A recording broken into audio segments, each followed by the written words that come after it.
November 30, 2025 Madanapalle market సంబంధించిన ధరల యొక్క సమాచారం. దిగుమతి పోలిస్తే ఇంచుమించు అలాగే వచ్చింది. ఇక ధరల విషయానికి వస్తే ఈ ఫిల్టర్ పొడికాయలు అన్క్వాలిటీలు మినహాయిస్తే ఈ క్వాలిటీ టమాటా ఈ పొడికాయలు 100, 150, ఈ అన్క్వాలిటీ 200, 3, 310, 320 ఈ ధరలు మినహాయిస్తే ₹350 చారంపు ధర, ₹300 దగ్గర నుంచి ₹450, ₹470, ₹550 ఇవన్నీ మీడియం మరియు సెకండ్ క్వాలిటీలు.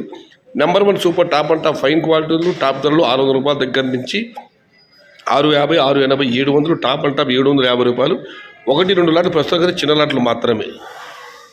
మొత్తం మీద చూస్తే మన మదనపల్లి మార్కెట్లో క్వాలిటీ టమాటాలన్నీ ₹600 దగ్గర నుంచి ₹700, మీడియం మరియు సెకండ్ టైప్ క్వాలిటీలు ₹350 దగ్గర నుంచి ₹550. Today Madanapalle market tomato big level rates only quality tomatoes ₹600 starting rate, ₹700 ending rate, top and top ₹750. ఇండ్రు మదనపల్లి మార్కెట్ తక్కువ లెవెల్ క్వాలిటీ మట్టం ₹600 ఆరంభం, ₹700 முடிவு, టాప్ అండ్ టాప్ ₹750. आज మదనపల్లి का टमाटर ₹600 से शुरुआत है, ₹700 अंत है, టాప్ అండ్ టాప్ ₹750. ఇది ఈరోజు మదనపల్లి మార్కెట్ సంబంధించిన ధరల యొక్క సమాచారం. సమాచారం నచ్చితే లైక్ చేయండి, షేర్ చేయండి. ప్లీజ్ సబ్స్క్రైబ్ మై ఛానల్ భవదీయుడు సయ్యద్ షహతా. జై ఎన్టీఆర్, జై తెలుగు తల్లి, తెలుగే ప్రాణం, ప్రాణమే తెలుగు. సర్వే జన సుఖినో భవంతు, ధర్మో రక్షిత రక్షిత, అన్నదాత సుఖీ భవ.